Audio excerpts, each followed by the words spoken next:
Let me begin by thanking you for coming to this business meeting, and it seems a little sparse in here compared to a normal Sunday night during the school year. Our Rooted group is meeting in the South Wing, and so that's why many of them are missing. And this is actually pretty good for a normal business meeting. We typically had these during Sunday school, but now because of the two services, we're having it on a Sunday evening. So thank you for coming out, and some of the information may seem a little mundane or a little dense as we go through some of the facts and figures, but I'm glad that you're coming and participating in this business meeting tonight. Let me also thank you on behalf of the staff for the staff Christmas offering, and that is a blessing to the pastoral staff, the business office staff, the secretarial staff, the custodial staff, as well as the Open Door Baptist Missions staff. So we thank you for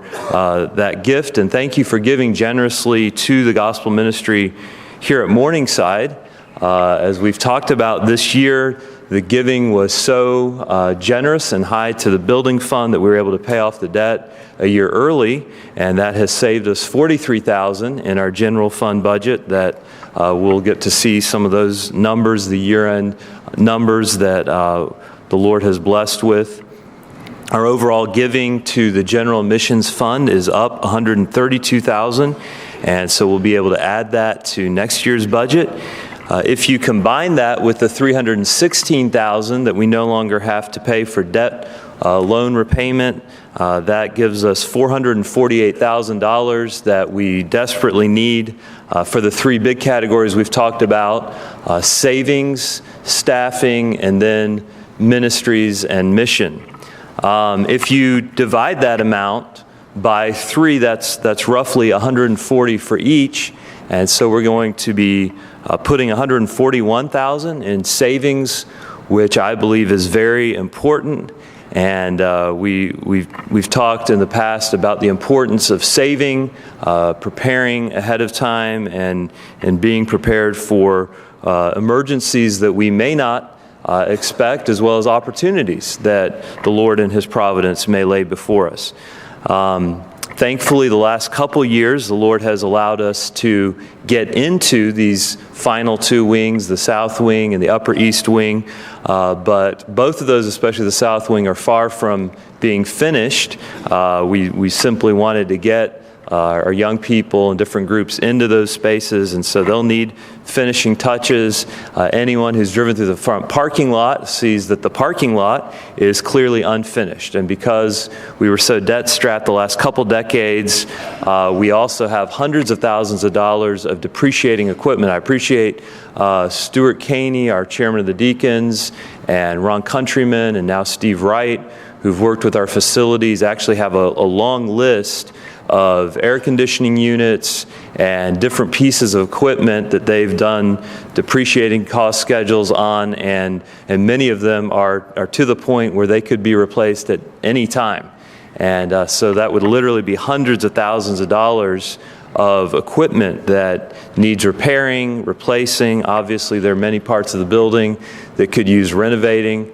Pastor Huffman often mentions that the chapel was decorated exactly the same as it is today when he and his wife were married, and so he would prefer that when his daughter gets married in the next few years, probably that it not look exactly the same with the mauve. So we have a lot of updating to do, not just aesthetically, but even utilitarian updating to replace, repair, and renovate a lot of the depreciating equipment. We're hoping to fund many of those projects. Right now, our focus is on raising $35,000 to finish the parking lot, and that would give us 54 more spaces. That would also hopefully help with our testimony to the community of, did we count the cost before we jumped in? And so this, I think, is something that we're, Lord willing, hoping to see done by March, but I think we could even make a big dent at the end of the year in the month of December toward that parking lot fund. And that's really what we're going to use. If you look at those three big cups, essentially, that we give to on a weekly basis, you have the general fund that we encourage folks to give their tithes to. And then the two other funds, the Building and Missions Fund, we ask that as the Lord gives you the ability over and above a tithe to give your offering to, the Building Fund to this point, to date, has primarily just been a debt fund, and the money hasn't gone into the building as much as paying for the building. And so now we'll be focusing on these major building projects, security. Many people have been talking about that ever since the church shooting in Texas. We know that we have our gate watchers, but what do we have in the way of technology to lock doors and to have security cameras?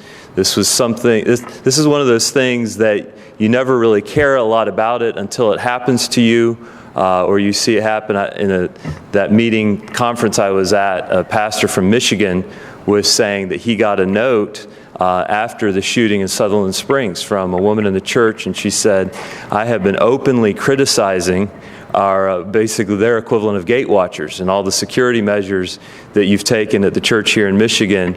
And she said, as of this afternoon, and seeing what just happened, she said, "I will not be criticizing the church anymore. I'm thankful for the foresight and the work that men have put into securing the building."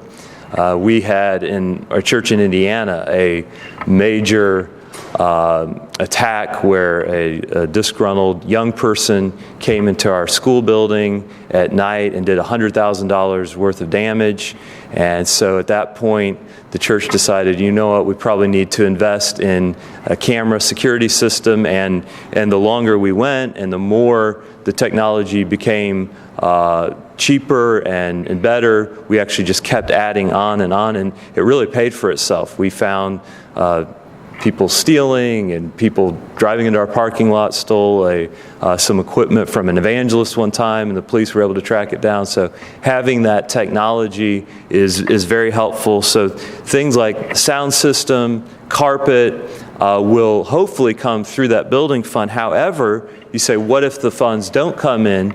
That's where having this savings piece of $141,000 going to savings will be kind of a safety net, so that if we do have to pay for some of those either emergencies that come up or projects that we really need to attend to, we will be putting that money into savings as what, if you're a Dave Ramsey fan, he would call an emergency fund.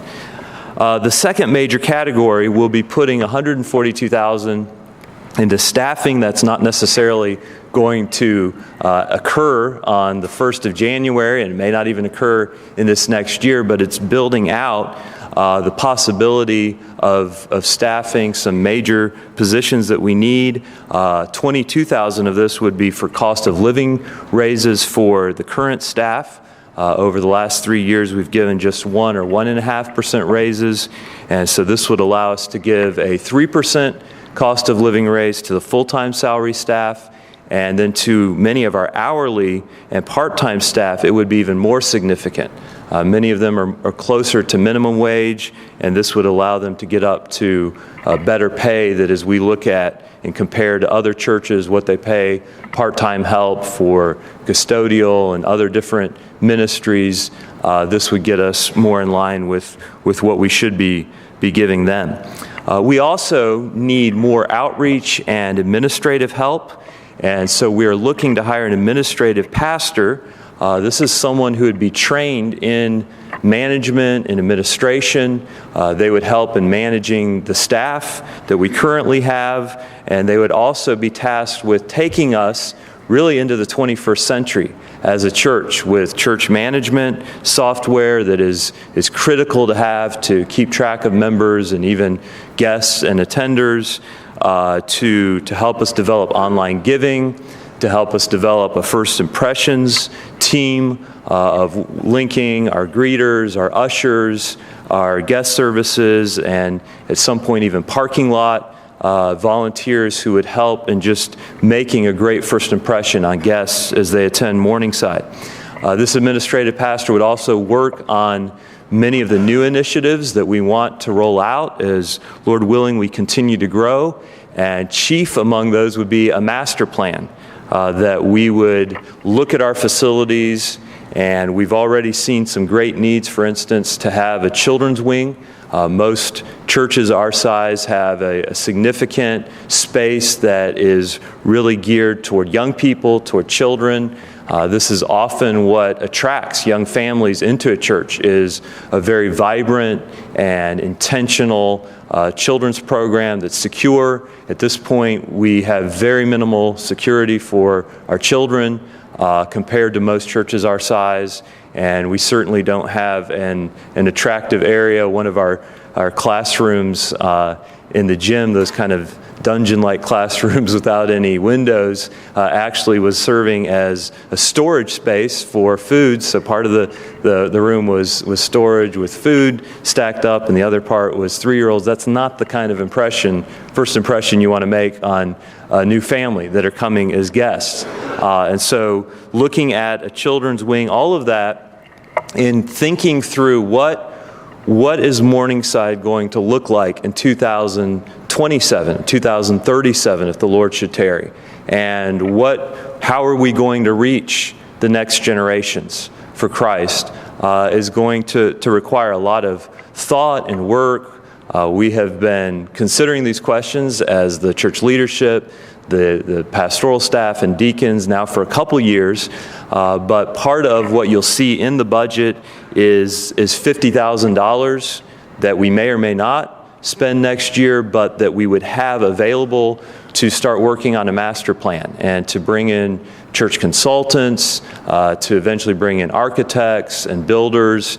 And you say, well, where did you come up with the 50,000 number? Right now, 2 of our sister churches, Hampton Park and Faith, are going through major building projects. Hampton Park with their auditorium remodel and their lobby remodel. And then Faith is building a kind of a multi-purpose gym area. And so our financial administrator, John Jazowski, talked to both of their financial administrators, and they gave him an idea of the cost and the upfront thinking through and talking to church consultants, and that's where we've come up with that number, which you'll see later on in the budget. This administrative pastor would also help by taking some of the areas that he would specialize in and taking those off of Pastor Huffman's plate. And Pastor Huffman right now is over outreach, but that's one of dozens of ministries that he's over. And so to allow him to focus even more on outreach and member care, which are both areas that we need to focus on. We're also hoping that this will allow us, with this $120,000 or so, to hire more custodial help, and some of that was actually budgeted for this year. We just haven't hired the custodial help yet, a secretary, and then possibly a part-time children's director. I think we all know that reaching children is crucial to reaching young families. But in my discussion on Friday with George Barna, he would say that it's even crucial to the future of a church, of a local church. And he was talking about how necessary it is to equip children with a biblical worldview, to teach them an accurate gospel, that many of them are, as teenagers and college students, not even able to articulate what the gospel really is. And so I asked him, I said, well, if you were a pastor, I said, I'm a pastor in South Carolina, which would you focus on more? Creating these different children's ministries to teach them worldview, to teach them what the gospel is, to equip them, or to focus more on equipping the parents to be able to teach their children a biblical worldview. And he said, and I said, now obviously we want to be able to do both, but which would you focus on more? And he said, I'd focus more on the parents, because they have a lot more time during the week with their children than you do on the weekend. Or, obviously we have the Wednesday night and Tuesday Good News Club. But it reiterated to me why this is so important. He said, it's funny. He said, if as a social scientist and a devout Christian, I look at what churches are doing in outreach to reach their community and reach adults, he said, but if you do the surveys, most people don't get saved as adults. They get saved under the age of 18 as children. He was saying many Americans would say their worldview is formed by the age of 13. And he said, he said, I obviously believe in evangelism. He said, unfortunately, most evangelicals are not even evangelizing the way that they should, either presenting a kind of a false, watered-down view of the gospel or not even sharing the gospel at all with their friends and coworkers. He said, as important as that is, he said, I view child evangelism and discipleship as paramount to the future of the church. And so this is where we, as a church, I think, need to recognize that we can't ignore the little children. We need to let them come to Christ and make every way possible. We have VBS, and we have Good News Club, and we have Kids for Truth, but what can we do on a weekly basis to reach even the percentage of children that we should have for a church our size? But it'd be great to see even more than that. And I come from a church where we had a significant bus ministry, so a large percentage of the Sunday morning crowd were under the age of 13. And so to see us being able to reach young people, I think, is vital to the future of our church. The third major category we've called M&M, Ministries and Missions. And this is really the heartbeat of what we do at Morningside. Thankfully, because of the faithful giving of God's people, even last year we were able to add almost 100,000 to our ministries and missions. And this next year, we're presenting a $165,000 increase to our ministries and missions. Like I talked about last week, many of these ministries have been operating on a shoestring budget, so now we're going to give them a pair of shoes. They won't be Gucci or Jimmy Choo's, but they will be Walmart sneakers, so that hopefully they'll have some adequate budget to work with in order to minister. And again, we have tremendous volunteers, but often those volunteers are under-equipped and under-resourced to run their ministries. It was exciting just yesterday. The seniors had a big event with, I think, 100 seniors who came out. They were able to take up an offering to give to our teenagers who help serve them. But we have many of these ministries, and to date, we haven't even given them any, if maybe just a slight budget. So part of this will be increasing, giving some of these different ministries, like our seniors ministry, some budget to work with to help in really doing an effective job as volunteers of creating and ministering to people through these different ministries. It's also going to be exciting to transfer more, and I talked about this morning, more than tripling the transfer from the general fund to the missions fund from $15,000 to $53,000, and then adding another $25,000 on top of that for different parts of our missions program, and you'll hear a little bit more about that in a minute. And so at this time, I declared Morningside Baptist Church to be in our annual business meeting.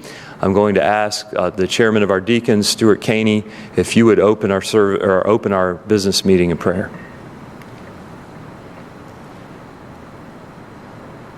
Father, we praise you for what you've done for us this past week.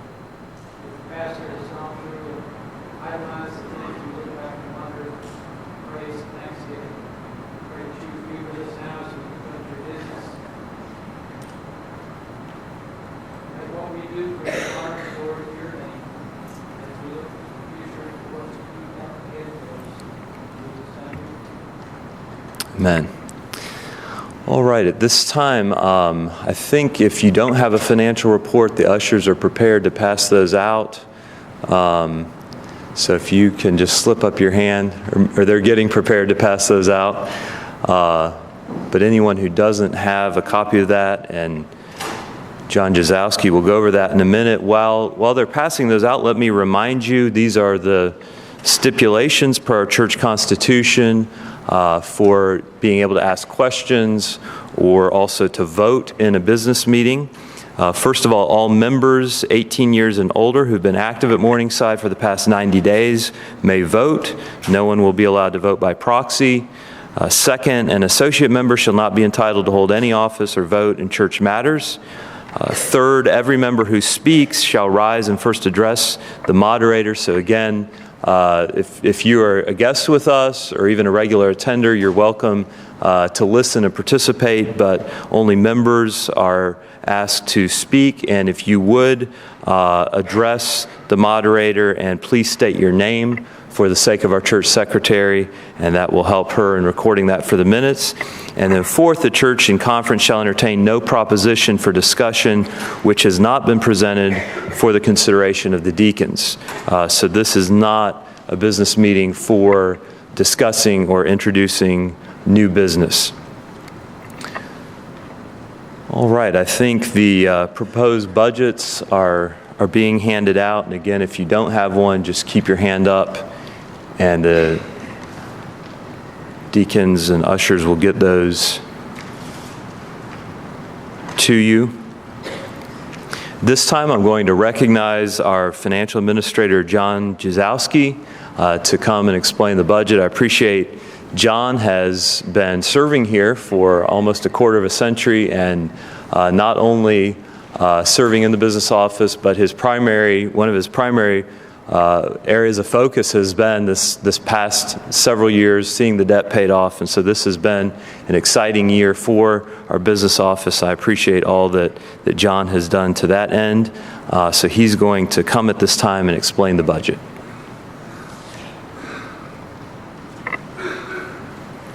Thank you, Pastor.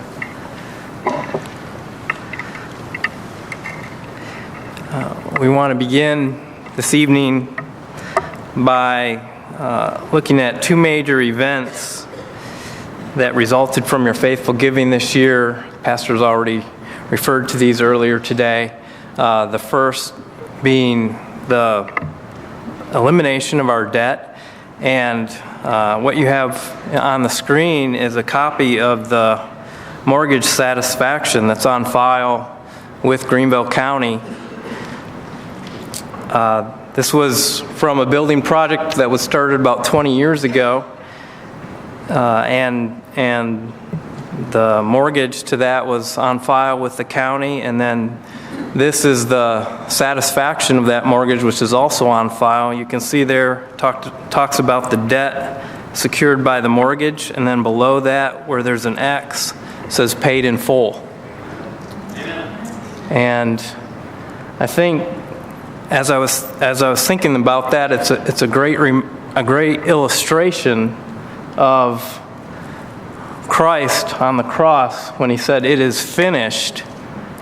The sin debt was paid in full to those who come to him in repentance and faith. And this is on file with the county. Our thanks to Timothy Nanny, the Register of Deeds for Greenville County, who gave us a framed copy of the satisfaction of the mortgage. But this is just a slide actually from last year that we looked at a year ago that showed about 2 years ago the balance of the loan was over $1 million. And then in that first year we paid down almost $382,000. And then our balance last year was over $627,000, and so over the course of this past year, we were able to eliminate that debt.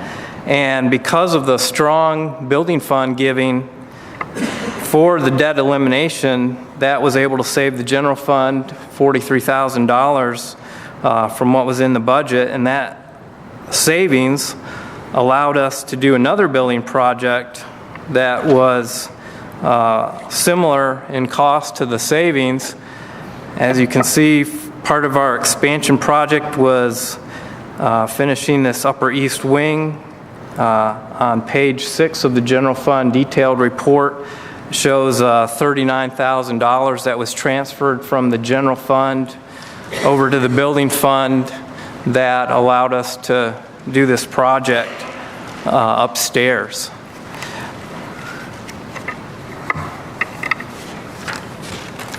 I want to look at all of the church funds combined this year, consolidated January through October, had a total income of over $1.5 million through the end of October, with a total of expenses of over $1 million. And that gave us an income over expenses of over $535,000. When that number can appear to be a bit misleading because part of that number is about $465,000 of cash that this year went toward the principal payment of the debt, and that cash outflow was part of that $536,000 that is actually not an expense but reduces and eliminated the liability of that loan that was on the balance sheet. You can find additional reports for the church, all the funds, both from 2016 and 2017 through October. As you go out the rear entrance on the right side, just past the Welcome Center, if you'd like more information regarding the complete financial picture of the church. As we move on to the general fund, these numbers are reflected in the budget report that you have before you. This is only for the general fund, these particular numbers, and year-to-date numbers are shown on your budget report. As you can see, that income over expenses number of over $94,000 allowed us to do the expansion project that we voted on around mid-year. And as we move on to the budget for this next year, just a little explanation. Back in September, the staff started working and preparing on the budget for next year, excluding the compensation section of the budget. And then we had an advisory finance committee made up of 7 men with management and finance experience. 3 of them currently are serving as deacons, including our chairman, Stuart Caney. Others who've served as deacons in the past. Their main focus was on the compensation part of the budget, and then as Pastor shared the future staffing needs with them, and they did the main part with the compensation, and then also reviewed the other parts of the budget. Then once that part was finished, it went to the deacons, where in their November meeting they approved the budget that is presented to you for acceptance for next year. They also reviewed the compensation numbers in detail that the Finance Committee had prepared. On the report that was sent out or presented to you, the first page, that front and back sheet, is the budget, both general fund and missions fund in summary. And if you want to go into greater detail beyond that, that's where the following pages of the budget you can find actual numbers through October, as well as the 2017 and 2018 budgets. Looking at the proposed budget, general fund is 87% of the total budget, over $1.2 million. Missions fund being about 13% at over $189,000, which is actually $25,000 more than 2017, for a total of over $1.4 million. And as Pastor previously mentioned, there's an increase there, $131,000 increase from 2017 as a result of increased offerings. You can see what the 2017 total budget was.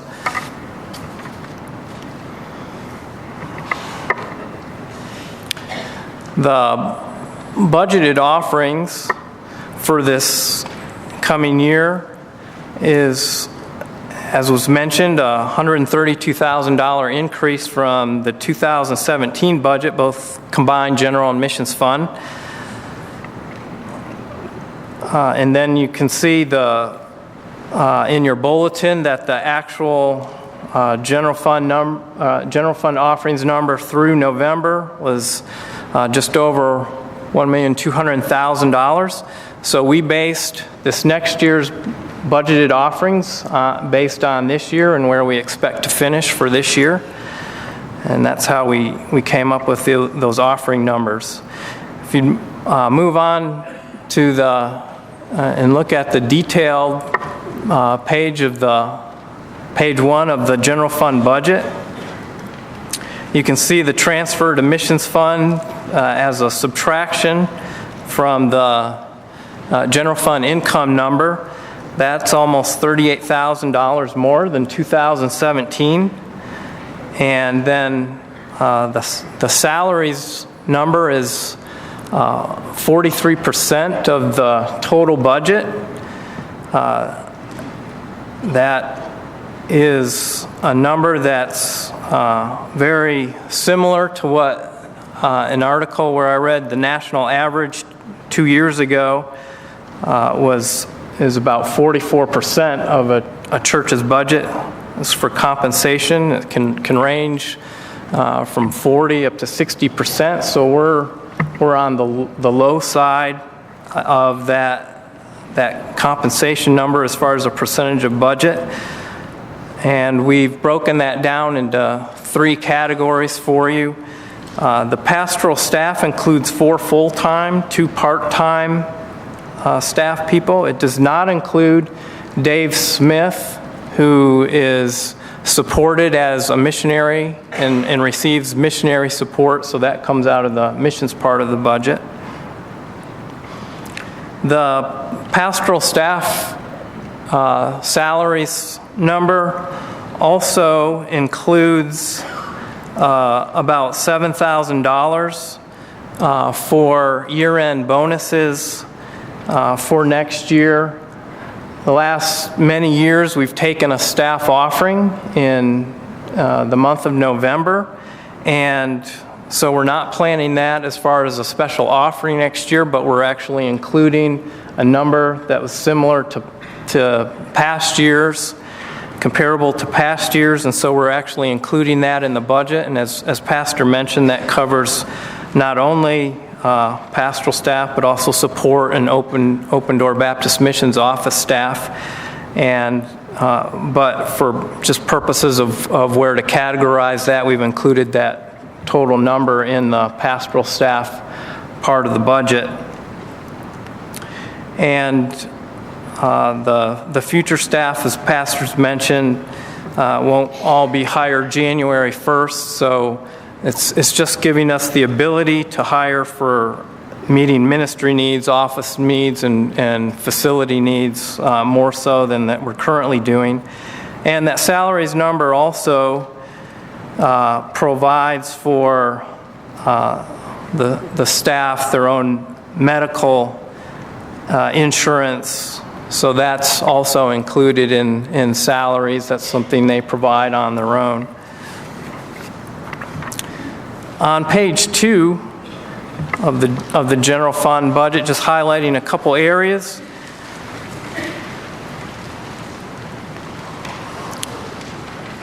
Facility equipment, we for both under and over $1,000, we included $8,000 for next year for more equipment and furnishings related to the building. Also, parking lot upkeep. It's been several years now since we've seal coated part of the parking lot, and so we're including some in the budget for a portion of the parking lot to help protect the pavement that's there. On page 3, we have in the office category, office equipment maintenance prepares a significant increase. Over $8,000 goes toward will go toward outsourced IT support, and the major increase there is to plan for new church management software for the ongoing support for that. With tracts and literature, we had an increase there for more literature. Resources today are especially becoming more digital and online, so we wanted to be able to provide additional for that. For continuing education, we have 2 on pastoral staff who will be working on advanced degrees next year. And then our outside speaker expenses and honoraria, an increase there of up to $18,000. We're planning fewer love offerings and increased amounts to special speakers that we bring in. It also includes food and travel expenses related to outside speakers. On page 4,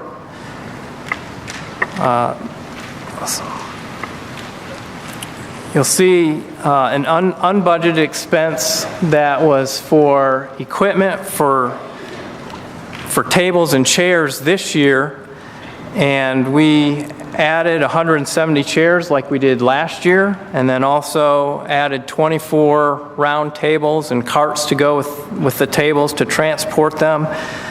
And so we wanted to include some money in next year's budget that would already be budgeted for more furnishings and equipments like that would be in classrooms and be able to be utilized in classes.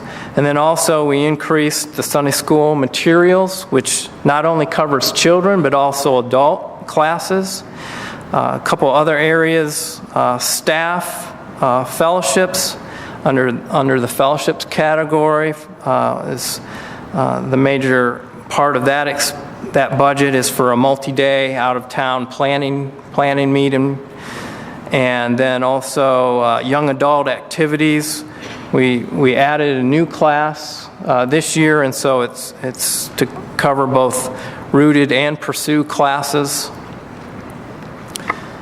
On page 5 of the general fund report, we increased our budget for other publicity to have a greater presence in the community and online. Things like direct mailing, Facebook advertising, other professional fees, the $50,000. That's what Pastor was referring to for consulting as we seek to update our facilities to be strategic and efficient in our use of our space for our ministries, and could reach as far as architectural design if we get that far in the process this next year.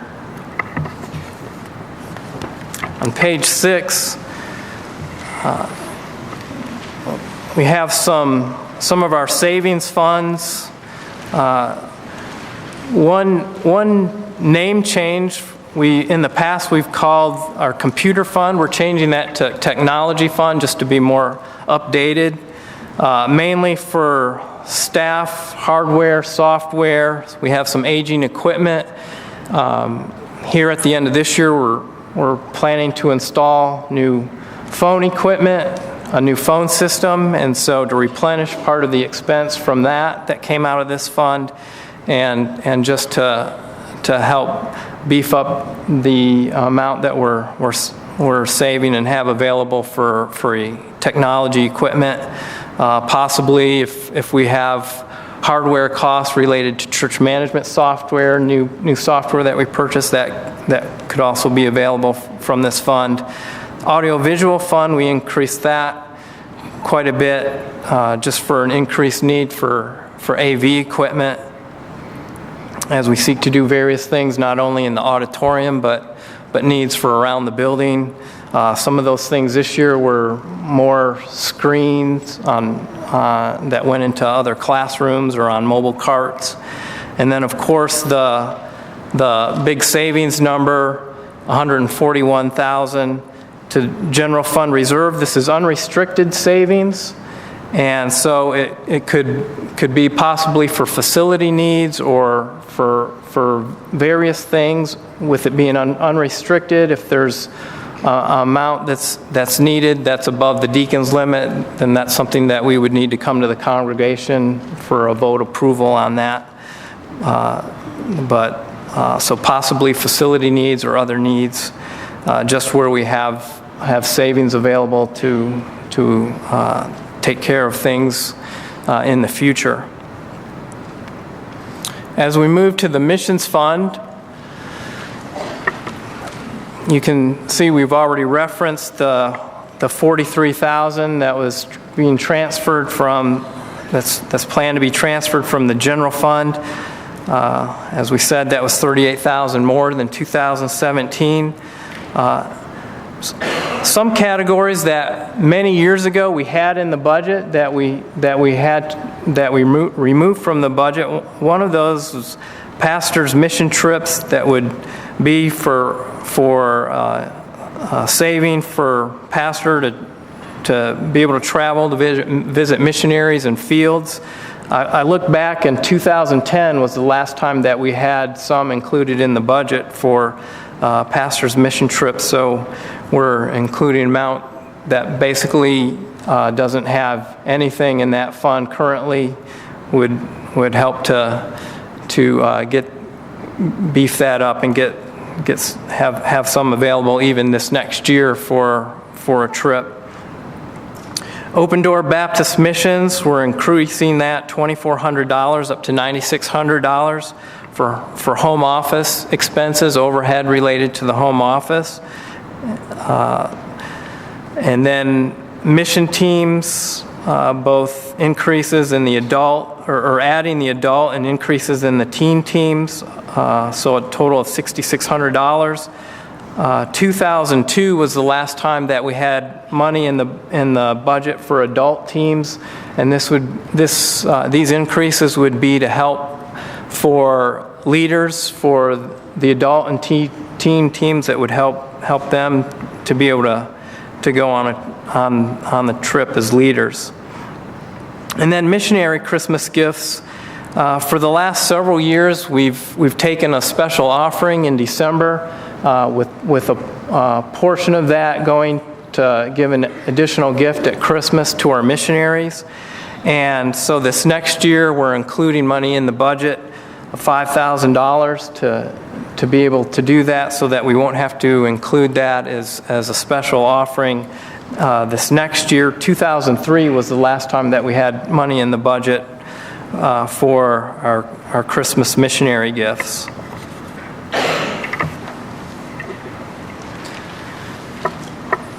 And then additionally, I had skipped over the missionaries' support previously to give that a little more emphasis.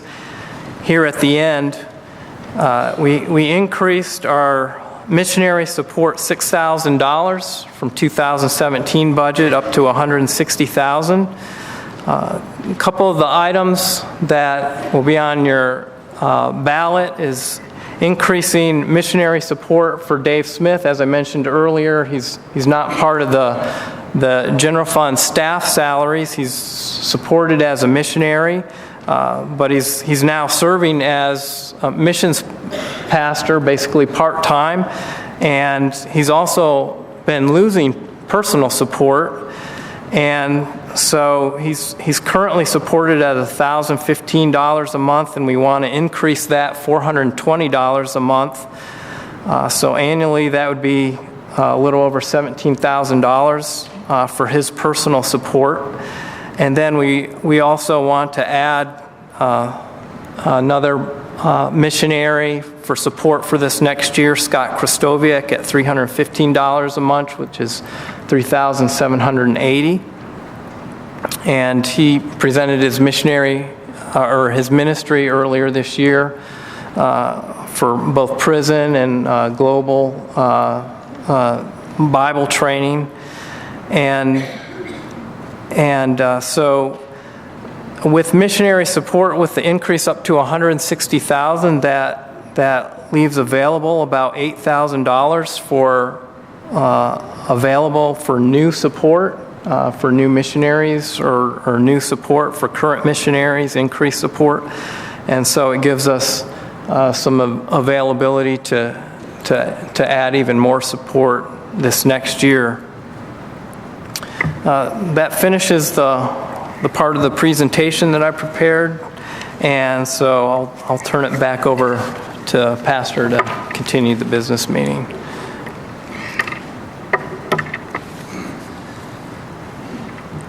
All right, and as I understand, the way the parliamentary procedure works is that we'll take a motion and then a second to that motion, and then we'll have time for discussion before we actually put it to a vote.